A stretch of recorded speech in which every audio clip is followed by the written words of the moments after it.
네, 퇴근길 라이브 오늘도 함께 하도록 하겠습니다. 온조커피 한잔하면 너무 좋죠.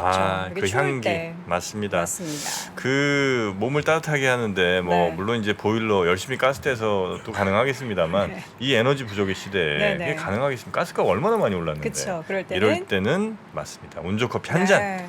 예. 한 불과 한 4,500원 정도 한 잔이면 여러분 몸이 한 2-3시간 정도는 충분히 따뜻해집니다. 네, 온조커피도 좋고 또 우리 룩아워티. 룩아워티. 티 종류 많고요. 커피 종류 네, 많습니다. 맞습니다. 여러분들이 원하시는 대로 기호에 맞춰서 선택하시면 좋을 것 같습니다. 네. 자, 오늘 증시 셔터맨 함께 할 텐데요. IBK 투자증권 박근영 부장 함께 합니다. 어서 오세요. 네, 안녕하십니까? 네. 반갑습니다. 네. 어느 쪽 고르시겠어요? 룩아워티와 온조커피.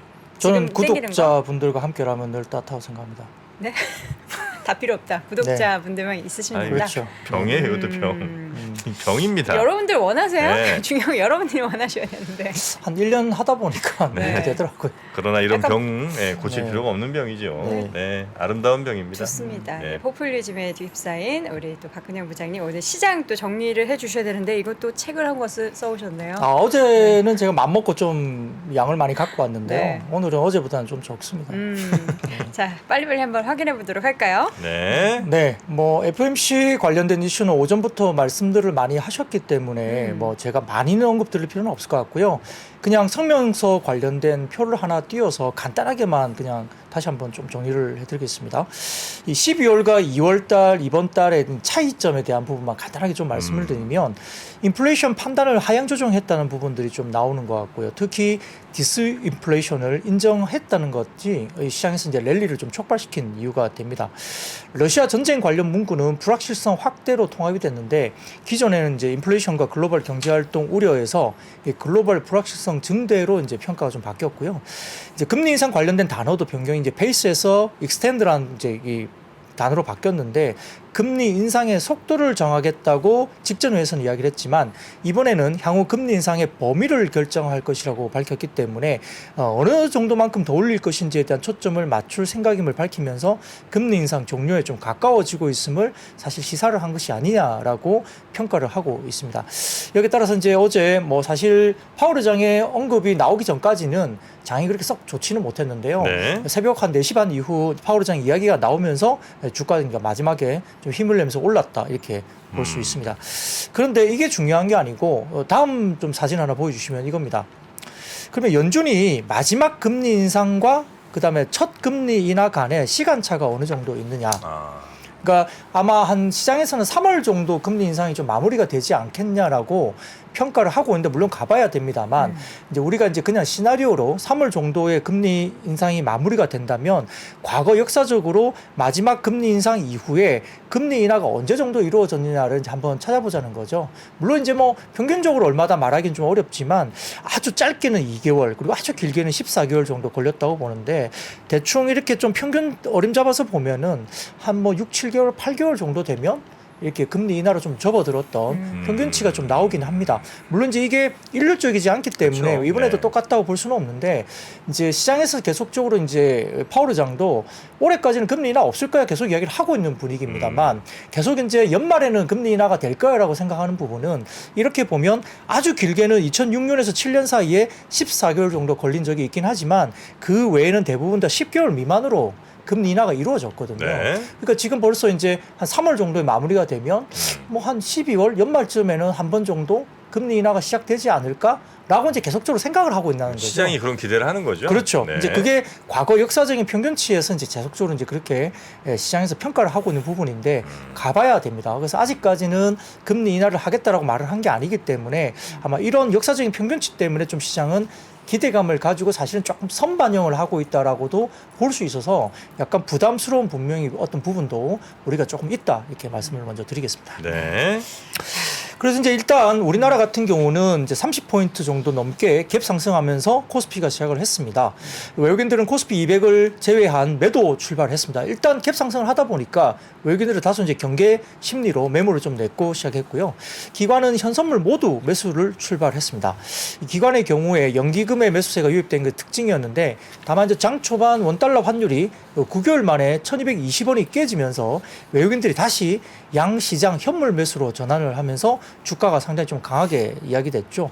업종별로는 오전에 전기전자, 서비스업, 증권 등이 강세인 가운데 보험과 음식료 업종, 유통업이 약세를 보였습니다. 코스피 2,500 저항에 대한 부담감 때문에 10시 30분을 지나면서 기관의 코스피 현물 매도세 전환했고요. 외국인들 선물 매도세도 확대되면서 상승폭이 축소되기 시작했습니다. 다만 코스닥은 기관 외국인 매수세에 힘입어서 오히려 이제 매수세가 강화되면서 코스피 대비 상대적으로 강한 흐름을 보였고요. 특히 이제 전일 그 나스닥 강세가 상당히 좀 강했기 때문에 기술주에 대한 긍정적인 투자 심리가 이어지면서 반도체, 그다음에 인터넷 대표주와 이런 부분들이 강한 상승을 보이면서 코스피 강세를 주도했습니다. 다만 오후장 들면서 2480선에서 코스닥이 이제 코스피가 저항을 받는 모습이었고요. 원달러 환율은 위안화 강세, 달러 약세와 외국인 증시 순매수에 힘입어서 전반적으로 1210원대 후반대로 10원 이상 하락세를 보였습니다. 업종별로는 삼성전자, 하이닉스 등이 반도체 중심으로 전기전자 강세를 보였고요. 서비스업과 의약품 등 성장주가 강세였는데 특히 서비스업은 카카오 네이버 등이 최근에 인터넷주들이 바닥권에서 꽤 올라오는 모습을 보이고 있고요. 뒤이어서 증권도 강세를 기록했습니다. 상상인증권하고 SK증권 등의 일부 중소형 증권들이 급등을 보였고 네. 반면 보험이 가장 부진했고요. 음식료품과 유통업 등 내수 소비주도 약세를 보였습니다. 코스닥은 외국인 기관 동반 자금 유입이 되면서 상승을 보였는데 말씀드렸듯이 코스피 대비 상대적으로 강세를 보였고 업종별로는 일반 전기전자, 반도체, 디지털 컨텐츠가 강세를 보인 반면 통신, 방송 서비스는 약세를 보였습니다. 네. 자, 첫 번째 섹터 바로 이어서 보도록 하겠습니다. 뭐 XR, VR, 메타, 뭐 시간의 거래에서 메타가 아주 로켓 발사를 하더라고요, 주가가. 메타가 오늘 얼마나 지금 두 시간에 자릿수. 20% 정도 가까이 갔죠. 아침에도 한 17%, 맞습니다. 18% 했던 것 같은데. 맞습니다. 예, 메타는 다소 좀 뭐 실적에 대한 우려가 되게 많았던 종목인데요. 의외로 실적 발표에 대한 양호한 실적 그리고 자사주 매입 발표가 또 호재가 된 걸로 보이고요. 아침장에서 우리나라 시간으로 아침장에서 시간으로 거의 뭐 19.4% 거의 20% 가까이 급등세를 보였습니다. 네. 뭐 이런 부분이 있는데 이제 메타가 좋았던 것만 갖고 이제 우리가 이제 임플리케이션을 받을 이유는 없고요. 메타 관련된 부분은 저는 이게 좀 중요하다고 봐요. 다음 사진을 좀 띄워주시면 그 메타가 발표한 부분인데요. 캐펙스 추이 전망입니다.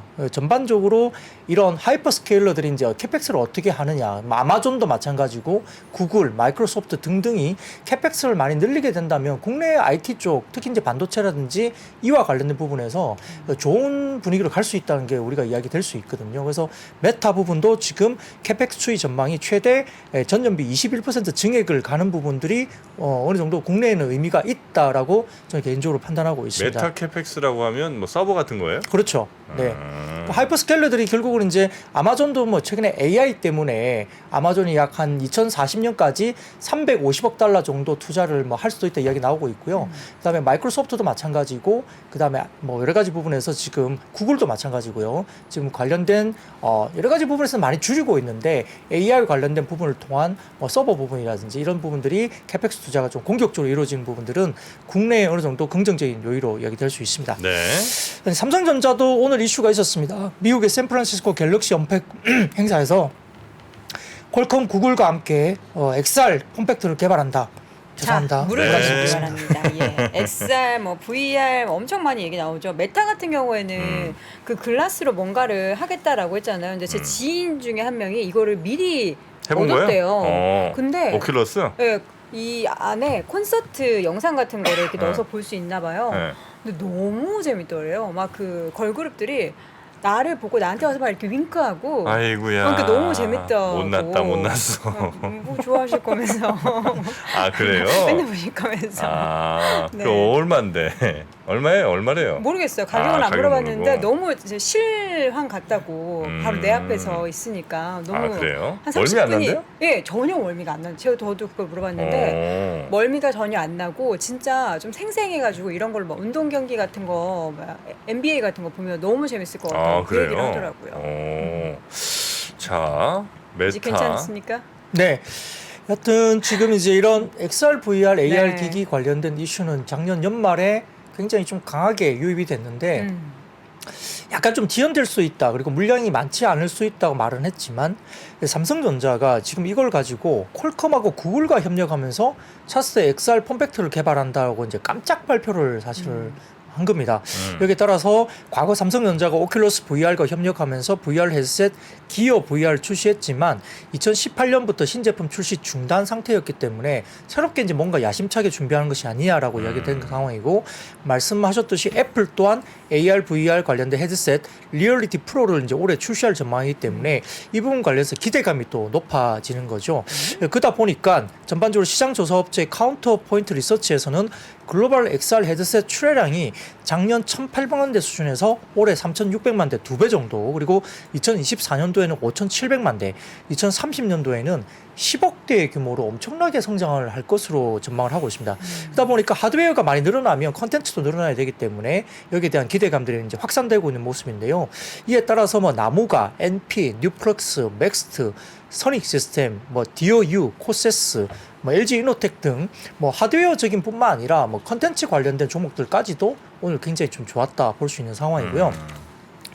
여기다 근데 기대감이 좀 굉장히 좀 줄어드는 모습들이 뭐였냐면, 일부 외신 쪽에서 소니 쪽이 감산, 그러니까 이 VR XR 기기 관련된 감산 보도가 있었는데, 소니가 오늘 블룸버그의 PSVR2 생산 감소 보도를 공식적으로 부인하는 어떤 보도를 냈습니다. 이 제가 가져온 사진을 좀 띄워주시면 네. 해외 쪽에서 지금 나온 쪽인데요. 이 부분에서 소니가 관련된 부분에서 이 제품을, 밑에 나온 제품이 이제 그 소니의 제품인데 PSVR2라고 이끌어집니다. 이 부분에 대한 감산 보도를 공식 이제 부인했습니다. 그러니까 물량이 어느 정도 그대로 나온다는 거죠. 그러니까 이제 물량이 적어지지 않고 예상했던 대로 나온다고 보기 때문에 약간 좀 뭐랄까 우려가 있었던 부분들을 좀 불식시켜줬다 이렇게 볼 수 있겠고요. 네. 여기에 대해서 NLT 투자증권에서 오늘 이야기를 이제 커멘트를 장중에 냈습니다. 삼성전자가 퀄컴과 구글의 XR 협업을 하는 것에 대한 의미를 이야기하는 건데, 삼성전자가 늦어도 연내에 XR 기기를 출시할 걸로 NLT 투자증권은 오늘 코멘트를 냈고요. 실질적으로 이제 지금 삼성전자 같은 경우는 XR 전용 반도체, 그리고 초고화질 디스플레이, 그리고 OS 경쟁력이 아직은 좀 부족한 것으로 보인다. 그래서 디스플레이 같은 경우는 삼성 디스플레이에서 올레더스 기술 개발과 양산을 준비하고 있어서 대응이 가능한 수준으로 보이긴 하지만, 그 외에 그 센싱 전용 반도체와 XR 전용 플랫폼 부재가 걱정되었던 상황인데, 파트너십을 통해서 이러한 부족한 부분들을 아마 삼성전자가 채우기 위한 전략으로 오늘 이렇게 전략 발표를 한 것 같다라고 이야기를 했습니다.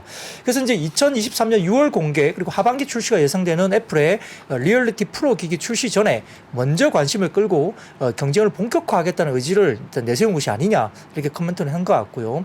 이 부분에 대해서 중국도 현재 국가적으로 XR 산업을 디지털 경제 핵심 산업으로 육성하려고 공식 발표를 했기 때문에 네. XR 지정에 대한 선점에 대한 경쟁이 굉장히 심화되고 있는 모습으로 보인다라고 코멘트를 했습니다. 거기에 따라서 NH 투자증권의 코멘트를 보면 삼성전기, LG노텍, 세코닉스, APS홀딩스, 나무가, 선익시스템, 뉴플럭스, 하이비즈 시스템 이런 종목들의 수혜가 기록된다면서 기본적으로 아주 구체적으로 종목과 관련된 언급을 했습니다. 네. 그래서 이런 부분들을 좀 눈여겨볼 필요가 있겠습니다. 네. 그 PSVR이라고 하면 그 플레이스테이션. 네, 맞습니다. 네, VR 기기 그 가상현실 기기를 아마 얘기하시는 거겠죠. 거기 이렇게 손에 끼는 것도 있군요. 네, 뭐 이렇게 움직여야 되니까요. 이렇게. 손에도 끼고 양손에 끼고 안경도 끼고. 네, 네, 맞습니다. 야, 그 누가 나중에 이렇게 뭐 입고서 막 한다던데요? 뭘요? 수트 같은 걸 이제 입고 센싱 있는 뭐 이런 수트 같은 거. 네. 근데 이렇게 막 뭘 쓰고 막 이렇게 하는 거를 누가 이렇게 보면 좀 민망하지 않을까? 괜찮나요? 이제 근데 서로 다 다 그렇게 하면? 할 거고 하기 때문에 되게 웃기겠죠. 우리 그 어떤 네. 그 무슨 방탈출 하는 것처럼 어딘가 들어가가지고 막 이렇게 하는 거 있잖아요. 해보진 네네. 않았지만 이렇게 그 위에서 옆에서 보고 있으면 보면 되게 한심하죠. 웃기죠. 예. 뭐 하는 건가 싶고. 사실 뭐 가장 잘 표현된 걸 보자면 뭐 스티븐 스필버그 감독의 레디 플레이어 원 그 영화를 보면 그냥 뭔지 한눈에 딱 그 영화를 보면 딱 다 나오니까요. 네. 네. 이제 그 영화에도 나오지만 이제 사실 이 VR 기기 중에 제일 단점이라고 할 수 있는 가장 좀 기술적 한계라고 할 수 있는 게 걸으면서 할 수 없잖아요. 아 그래요?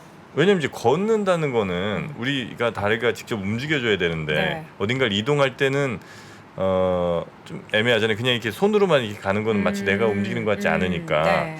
그래서 그거를 이제 기술적으로 좀 극복한 친구들이 이번에 나왔는데 걷는 게 아니고 우리가 문어처럼 팔을 뻗어서 저쪽에 있는 뭘 잡고 나를 끌어당기는 거예요. 그럼 이제 내가 실제로 움직이는 것 같은 그 아. 느낌을 좀 주는 거거든요. 네.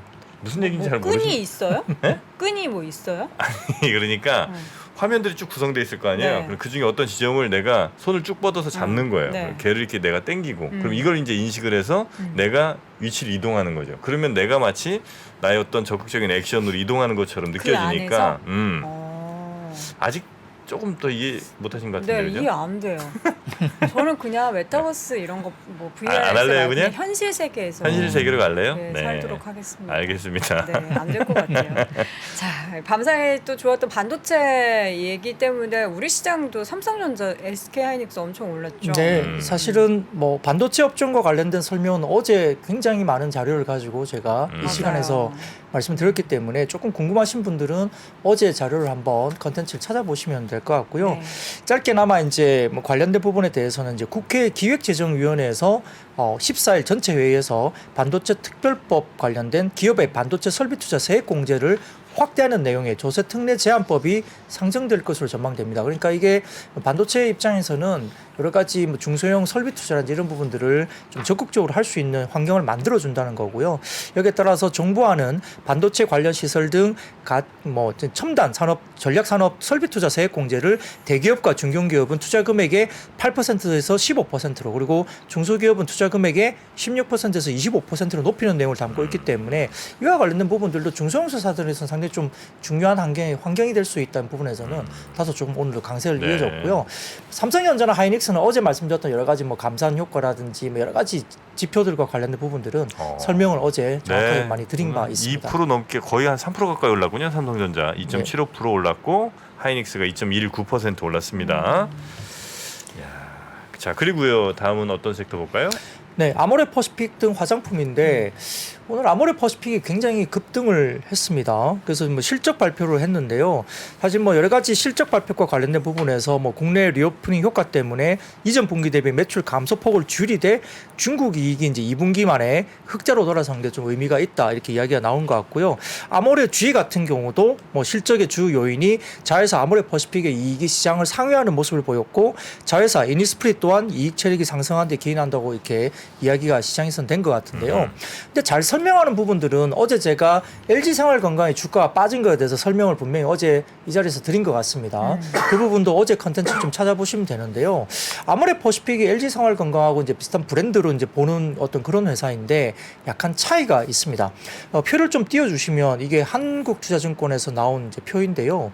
이 보시면은 오른쪽에 빨갛게 네모난 박스를 보시면 해외법인 비용 추정이 상당히 좀 줄어들고 있고 해외법인 매출이 마이너스, 그러니까 역성장 기조에서 이렇게 성장 기조로 올라서기 시작한 거죠. 그래서 해외법인 쪽에 영업이익 레버리지가 이제 효과가 추정된다는 부분, 해외법인 쪽에서 성장으로 이렇게 역성장해서 플러스 성장으로 돌아서면서 이 부분에서 이제 올라오는 부분인데 상당히 좀 중요한 하나의 트리거가 될 수도 있습니다. 그래서 면세 경쟁자 대비 굉장히 선방했다. 그리고 중국의 턴어라운드, 그러니까 중국 법인의 4분기 BEP 달성을 한 부분, 그리고 기타 국가의 양호한 성장, 그리고 생활용품의 턴어라운드 이렇게 볼 수 있는데 특히 중요한 것은 아모레퍼시픽 실적에서 가장 중요한 게 면세 매출이 전분기 대비 29.5%나 증익을 했다는 겁니다.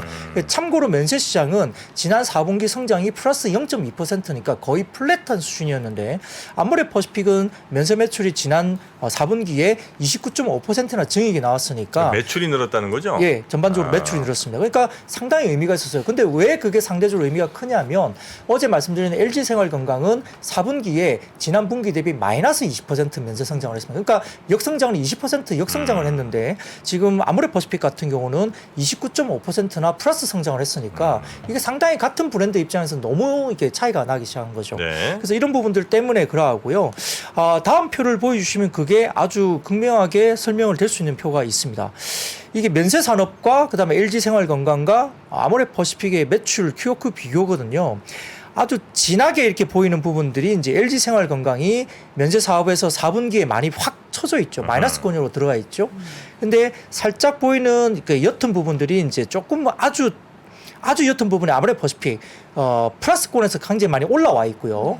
그리고 중간 정도 되는 이렇게 약간 회색 부분이 보이는 게 면세 부분인데 플랫 부분까지 올라와 있죠. 플러스 0.2니까 거의 플랫입니다. 그러니까 성장을 보면 확실히 지금 LG생활건강은 마이너스 역성장이 굉장히 깊게 나오고 있고 이 아모레 퍼시픽은 이 플러스권으로 성장이 상당히 높게 올라와 있죠. 네. 여기에서 이제 좀 엇갈리는 부분들이 분명히 있다는 것입니다. 그래서 아마 면세 성장과 관련된 부분들이 플랫한데 이렇게 양 시장이 양 종목이 이렇게 좀 극명하게 아래 위로 좀 나뉘었던 부분들이 LG생활건강이 좀 낙폭이 심했고 아모레 퍼시픽이 오늘 많이 튀어 올랐던 그런 모습으로 보시면 되겠습니다. 네. 그리고 이제 지난달 신세계 인터내셔널의 럭셔리 메이크업 브랜드인 아워글래스라는 브랜드가 매출이 전년 동기 대비 109%나 급증을 했다고 보이니까요. 특히 이제 실내 마스크 착용 의무가 해제되면서 아마 메이크업 관련된 부분들이 이제 급증을 한 거죠. 그래서 최근에 5일간 그러니까 1월 28일부터 2월 1일까지 매출은 약 149%로 급증하면서 이제 어쨌든 마스크를 좀 벗게 되는 부분이 나타나다 보니까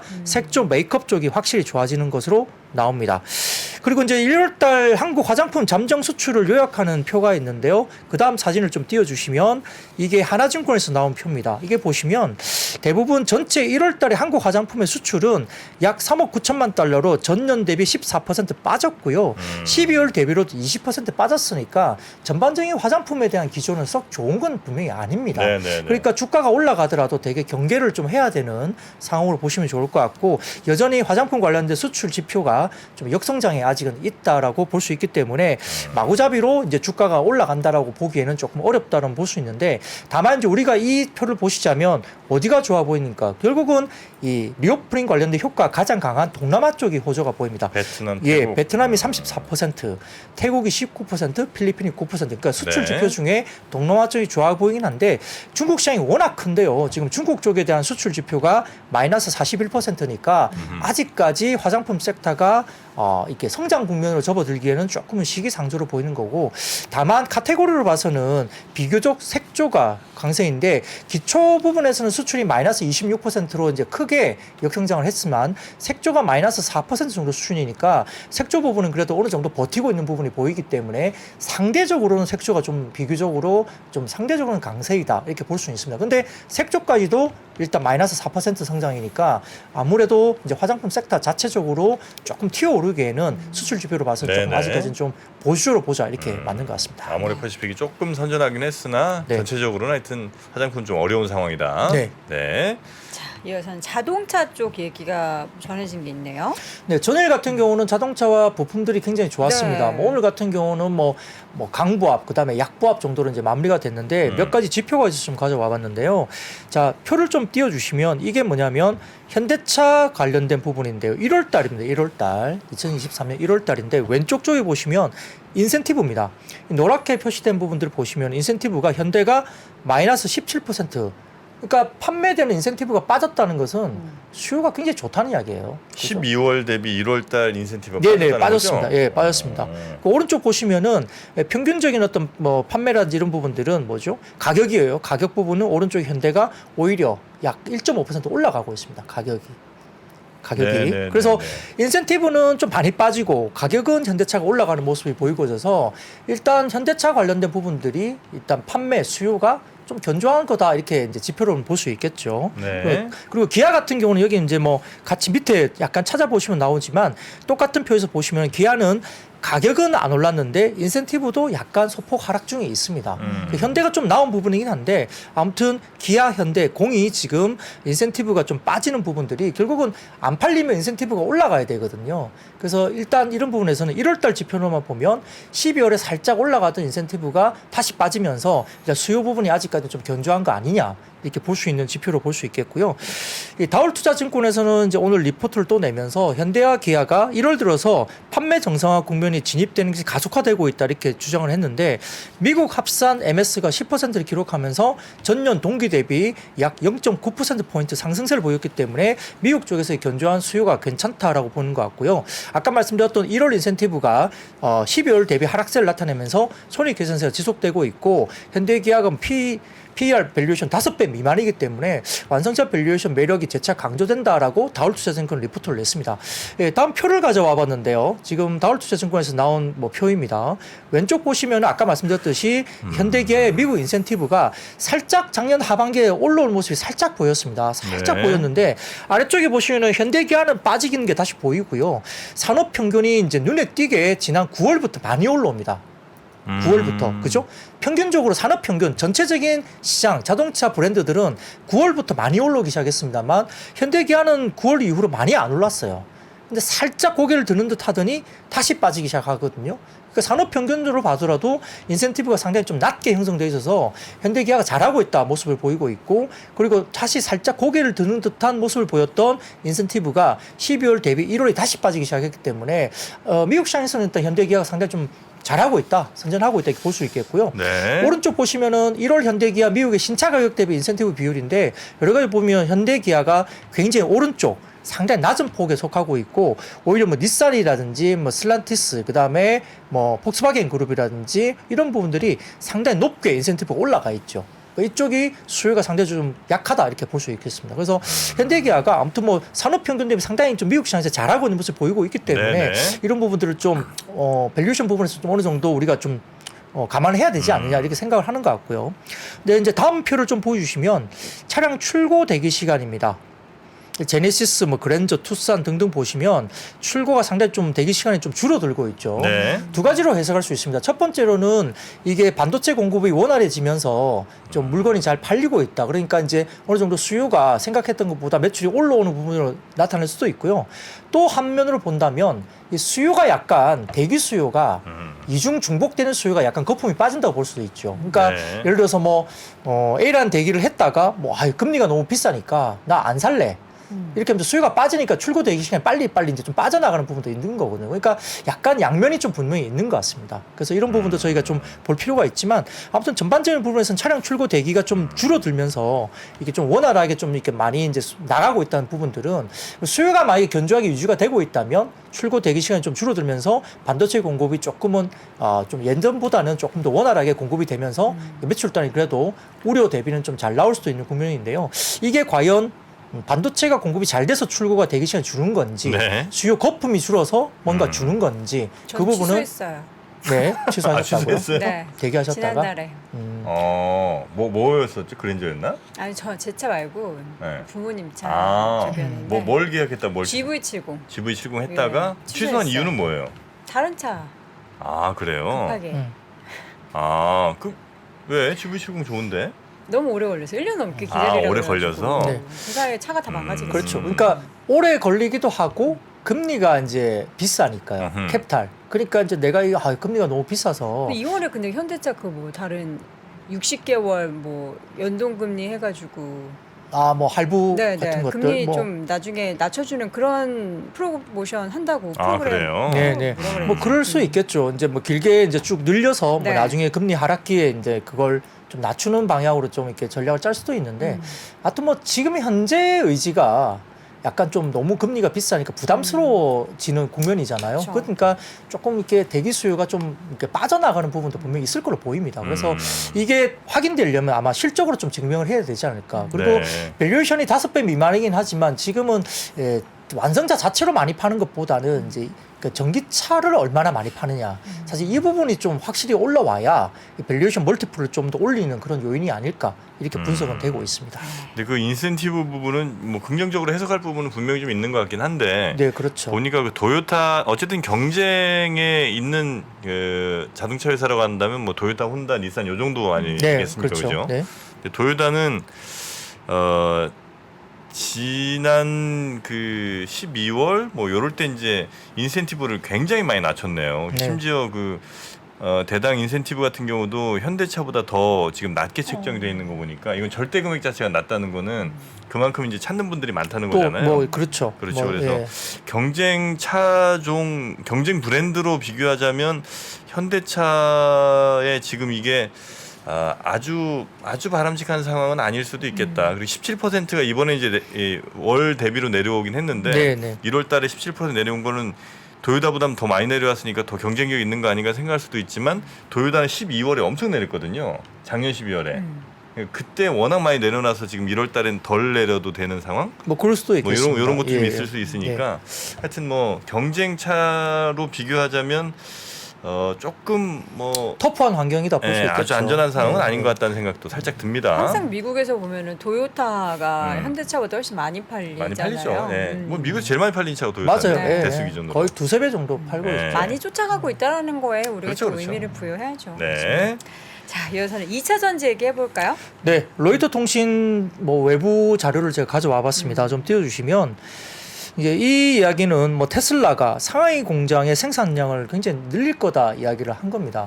사실 이제 중국 쪽에서 12월 달에 워낙 안 팔리고 그다음에 보험 등록 건수가 확 줄어들면서 중국의 수요가 죽었다. 그래서 이제 주가가 빠지고 했습니다만 한 40% 정도를 유럽으로 물량을 일단 돌렸고요. 북미 시장에서는 모델 Y가 재고 관련된 부분들이 확 빠지면서 가격 인하 이후에 수요가 폭발한 적이 있습니다. 그래서 테슬라가 주가가 많이 빠졌다가 폭등을 지금 했는데 상하이 공장 쪽에 생산량을 늘리면서 가격 인하가 수요를 끌어올린 덕분으로 이제 이야기를 한 것 같고요. 그래서 지금 테슬라가 상하이 공장의 생산량을 2달 동안 높일 예정으로 보고 있고 공격적인 가격 인하 덕분에 수요가 증가하면서 2월, 3월에 주당 평균 2만 대를 생산할 거로 이제 공식적으로 발표를 한 것 같습니다. 네. 연간 생산량은 테슬라가 지금 200만 대가 가능하다 이야기 나오는데요. 뭐 일론 머스크는 한 180만 대 정도 팔겠다 이야기를 한 것 같고요. 근데 전반적으로 봤을 때는 작년 9월 테슬라가 82,088대의 모델 3와 모델 Y를 생산하는 것과 비슷한 수준까지 이번에 그 상하이 공장에서 생산량을 확 늘리겠다 이야기를 하니까 아무튼 이런 부분들 때문에 이제 수요가 또 견조하게 오는 것이 아니냐라고 형성을 한 것 같고 결국 이 부분에서 테슬라 쪽의 뭐 생산량이나 판매량에 연동되는 가장 크게 연동되는 회사가 LNF입니다. 그래서 LNF 주가가 오늘 상대적으로 좀 2차 전지 가운데에서는 소재 업종 가운데 상대적으로 좀 많이 오른 모습을 보였고요.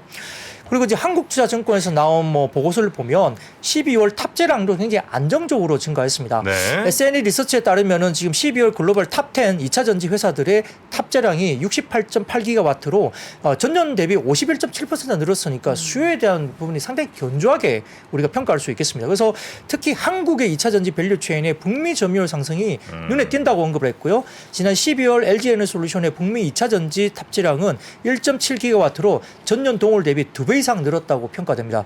그리고 삼성 SDI는 BMW와 리비안의 판매 증가 때문에 탑재량이 지난 12월에 4배 이상 늘었다고 볼 수 있겠고 SK온은 포드와 현대차의 판매 증가 때문에 SK온이 약 5배 정도 12월에 늘었다고 합니다. 그래서 북미향 전지 비중은 지속적으로 상승되고 있다는 점에서는 2차 전지 소재주들이 상당히 좀 견조한 최근의 주가 흐름은 설명될 수 있다 볼 수 있는 상황이고요. 네. 그림을 좀 띄워주시면 한국투자증권의 자료입니다. 전 세계 전기차용 2차 전지 탑재량 추이인데 막대 그래프가 탑재량 추이입니다. 상당히 안정적으로 지금 계속적으로 치고 올라가고 있죠. 오른쪽 보시면 막대 그래프가 상당히 많이 올라옵니다.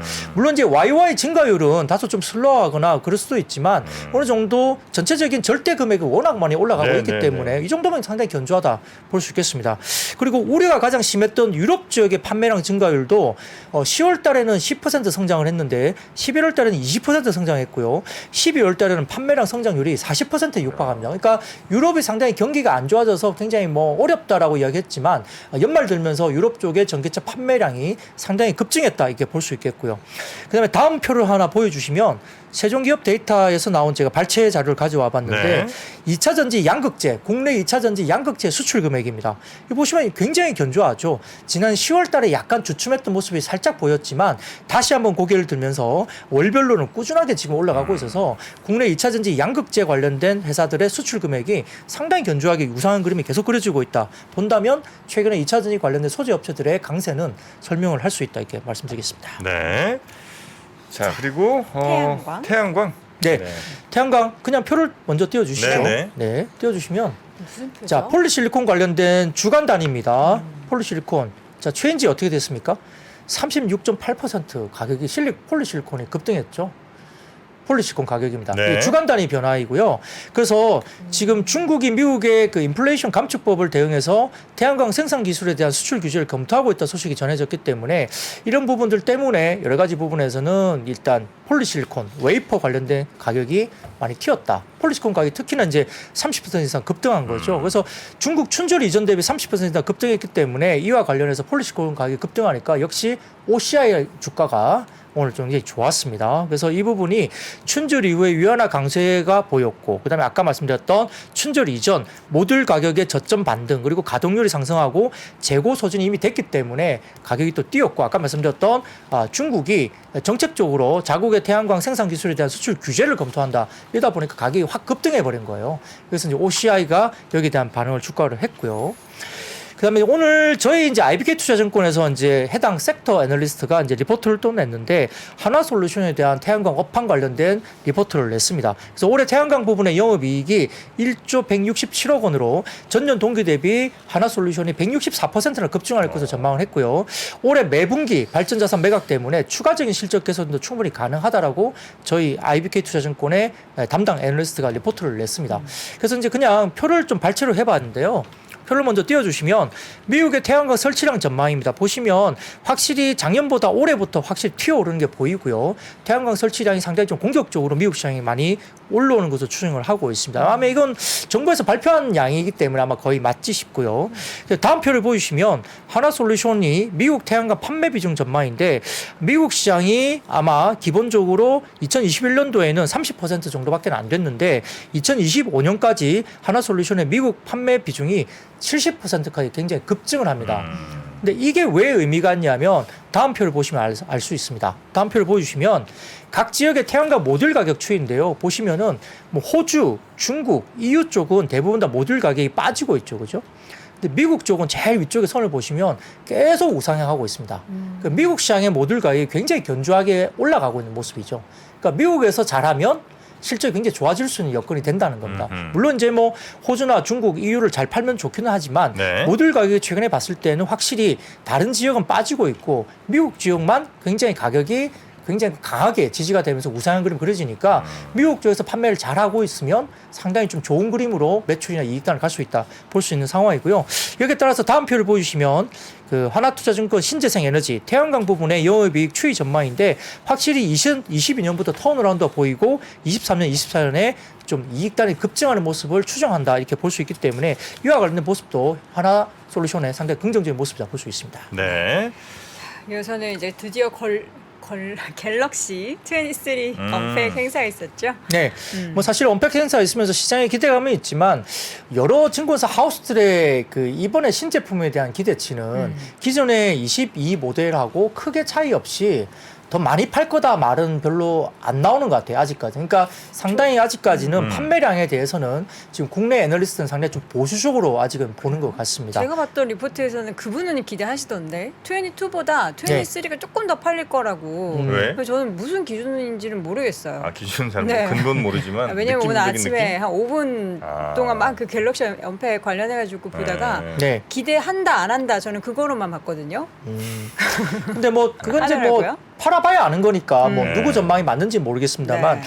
신한투자증권 같은 경우는 오늘 이제 이야기가 이제 올해 S23 출하량이 뭐 가격이 좀 더 올랐습니다. 이번에 가격 출하량이 올라서 아마 한 연간 23 량이 한 2,500만 대 전망을 했어요. 그래서 아마 스마트폰 재고 조정을 단행한 점을 감안한다면 올해 최소한 출하량 수준으로 증산이 예상된다 이렇게 보이기 때문에 조금 보수적으로 아직은 보는 것 같아요. 그래서 개별 관심 종목으로서는 신한투자증권에서는 파트론, KH바텍, 파이넴텍 이 종목을 제시를 했고요. 한국투자증권에서는 이제 조금 이제 초점을 카메라 기능에 대한 강조를 좀 했습니다. 그래서 울트라 관련된 그 라인업이 2억 화소 카메라 탑재되면서 네. 전작 대비 화소 수가 2배로 증가하면서 아마 이 부분에 조금 방점이 있지 않냐 이야기를 하면서 조금 이제 그 부품줄 가운데서 카메라 쪽을 좀 더 이야기한 것 같아요. 나무가라든지 이런 쪽 관련해서 이야기가 좀 나온 것 같은데 해성 옵틱스 이런 쪽도 이제 주가가 좀 움직이기 시작했고요. 그래서 어느 쪽이 좋을지는 모르겠습니다만 일단 카메라 화소 수가 좋아지는 건 분명하니까 카메라 관련된 쪽은 조금 이제 우리가 주목을 할 필요가 있겠고요.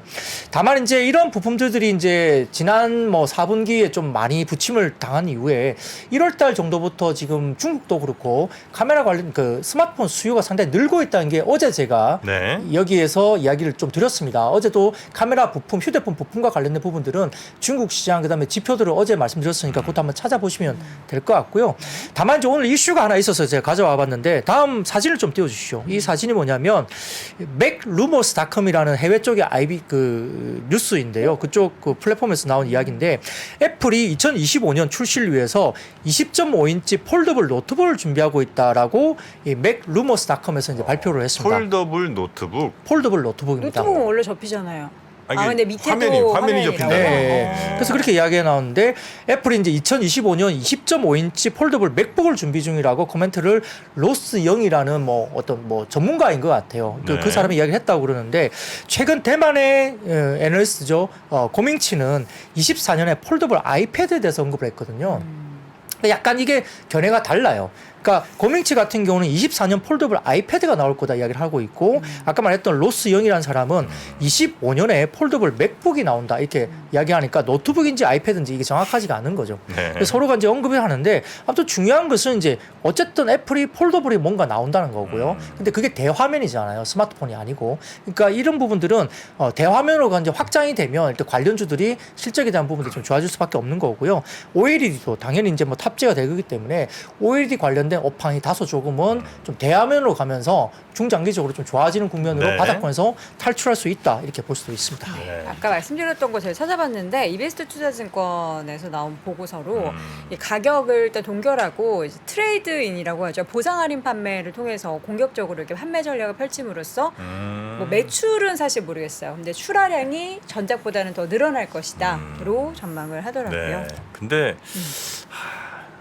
그 2천 몇백만 대, 2,500만 대, 뭐 혹은 그 이상 보통 애플이 신제품 내놓고 뭐 2억 대니 뭐 이렇게 이제 얘기하잖아요. 뭐 1억 대, 뭐 2억 대 이렇게 얘기하는데 예전에 그 삼성전자랑 애플이 치열하게 싸울 때 네. 생각하면 너무 좀 많이 씁쓸하네. 줄었죠. 그렇죠. 이 프리미엄 폰은 완전히 이제 애플에게 좀 내주는 것 같은 그런 느낌이 좀 있네요. 근데 전체 시장 자체가 포화라고 보는 게 맞는 것 같아요. 그러다 보니까 이제 과거에도 우리가 이제 뭐 PC에서 이제 스마트폰으로 넘어오고 그 기능이 이제 우리가 PC로 하던 기능을 스마트폰으로 넘겼다면 신제품이 나오면서 이제 시장이 사라지고 또 생성하고 그러다 보니까 말씀드렸던 우리가 뭐 제일 처음에 말씀드렸던 VR, XR 이런 기기들이 나올 수밖에 없는 게 스마트폰 시장이 포화 시장이면 제조사 입장에서 새로운 시장을 만들어야 돼요. 그렇죠. 그러니까 하드웨어적인 새로운 시장을 만들다 보니까 이제 그쪽으로 계속 이제 방점을 두고 개발하면서 이제 시장을 계속 마케팅을 하면서 만든다고 보는 게 맞는 것 같고요.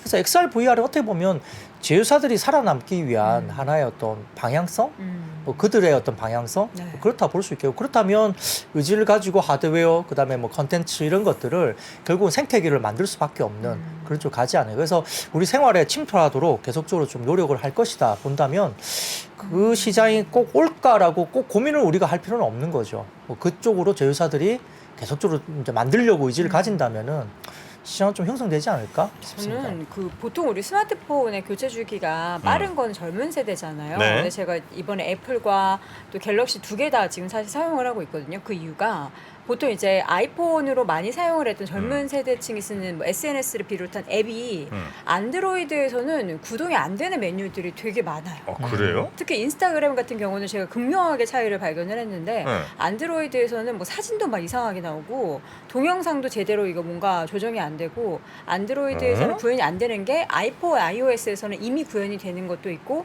그런 차이가 되게 많이 발생을 해요. 설마. 제가 지금 경험을 하고 있다니까요. 그 아이폰에서는 되는 기능들이 네. 안드로이드에서 안 뭐 돼요? 예를 들자면 이제 지금 인스타그램에 텍스트 모드가 게시물에 새로 만들어졌어요. 근데 안드로이드는 안 안드로이드는 돼? 없어요. 그리고 와, 안드로이드는 그래요? 동영상을 여러 PD에 걸쳐서 올릴 때 동영상이 블랙으로 떠버려요. 그럼 이게 어떤 화면에 얼마나 잡히는지 안 보여요. 또 업그레이드를 다 한 상태인데도 업데이트를 한 상태인데도 근데 그래요? 아이폰은 그런 버그가 없다는 거죠. 그래서 그 보면은 안드로이드 앱 스토어 게시판 밑에 그 평점에 욕들이 왜 이렇게 만드냐. 애플은 잘 되는데 그런 게 되게 많다. 그래서 소프트웨어 쪽으로도 좀 문제가 있는 것 같아서 그래요? 아니, 전 그 그게 굉장히 정도로 아쉽더라고요. 큰 앱인데 사실 전 세계 사람들이 그렇게 많이 쓰는 그러니까요. 앱인데도 달라요. 안드로이드 이걸 네. 제대로 적응을 못 시키고 있다는 게 좀 신기하네. 안타깝습니다. 네. 자, 그래서 이제 두 개를 쓰시는데 음. 그 두 개 중에 하나는 이제 남자친구분은 모르시는 거죠? 자, 끝으로 어떤 섹터 하나만 더 볼까요? 예, 뭐 다른 것보다는요. 네. 지금 원격 진료 뭐 그냥 간단하게 말씀 좀 드리겠습니다. 네. 사실 뭐 어제 말씀드렸던 뭐 증권 관련된 이슈도 있지만 이거는 이제 STO 관련된 이슈는 어제 말씀드렸기 때문에 네. 뭐 참고하시면 될 것 같고요. 원격 진료가 이제 뭐 정부가 비대면 진료 제도화에 따른 강한 의지를 표명하고 있고 코로나19 때문에 잠시 이제 원격 진료가 지금 오픈이 됐지만 주기적으로 지금 이제 정책적으로 뭔가 좀 제도화될 가능성이 좀 높은 시기가 아니냐라고 평가를 하는 것 같습니다. 그래서 아마 전반적으로 봤을 때는 지금 발생한 내용들이 뭐냐면 문제점들이 보완돼야 되는데 아마 이런 부분들의 의료 데이터 인프라 역량이나 해외 원격 의료 솔루션 수주 레퍼런스를 보유한 기업들에게 관련된 종합 원격 의료 플랫폼으로 성장할 수 있는 기회가 될 수 있다 이렇게 이야기가 되는데요. 아마 핵심 사안은 보험 수가라든지 네. 그다음에 플랫폼 관련된 그 인증 방식이나 약 처방이나 배송 이슈가 있다라고 보는 거죠. 그러니까 이런 것들이 조금은 가이드라인이나 이런 부분들의 운영 방식을 고려하면서 아마 전반적으로 진료 문제점을 수정 보완해 가는 방식으로 제도화가 좀 가시화되지 않을까라고 좀 기대가 상당히 높은 모양입니다. 그러다 보니까 다음 표를 좀 하나 띄워주시면 키움증권에서 이제 정리한 표인데요. 국내 주요 비대면 진료 플랫폼으로 보이는 겁니다. 뭐 똑딱, 뭐 굿딱, 뭐 닥터콜, 닥터나우 등등 이렇게 이제 쭉 서비스가 나와 있습니다. 그래서 이런 쪽에서 특히 이제 종합병원에서 많이 쓰기도 합니다만 아무튼 이런 국내 비대면 진료 플랫폼이 이제 이미 서비스가 되고 있고 관련된 그 내용들을 가지고 상장사가 어떻게 이제 연관이 돼 있나를 오른쪽에 돼 있죠. 관련된 부분들이 뭐 똑딱은 유비케어, 굿딱은 케어랩스 뭐 등등 이렇게 상장과 관련된 이슈가 있다 보니까 관련주로서 언급되는 종목들이 좀 주목을 많이 받는 그런 모습이었다고 볼 수 있겠습니다. 네. 원격 의료 이건 근데 물론 이제 그 회사가 얼마나 잘하느냐도 문제이긴 하겠습니다만 네. 법안이 어디까지 가느냐 또 이익단체라고 할 수 있는 의사협회에서 어디까지 그렇죠. 또 네. 이걸 보느냐에 따라서 이제 굉장히 이건 좀 달라질 수가 있는 거라 그렇죠. 뭐 그들의 이익과도 연관될 수밖에 없잖아요. 직결된 거니까. 네네. 그러니까 예민한 문제일 것 같습니다. 이건 한번 잘 좀 보셔야 되겠네요. 네.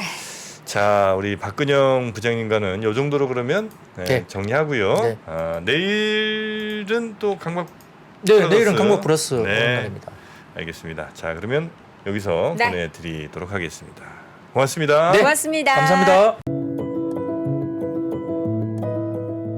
지난 여름 특별한 인사이트로 우리를 놀라게 했던 임형록 교수.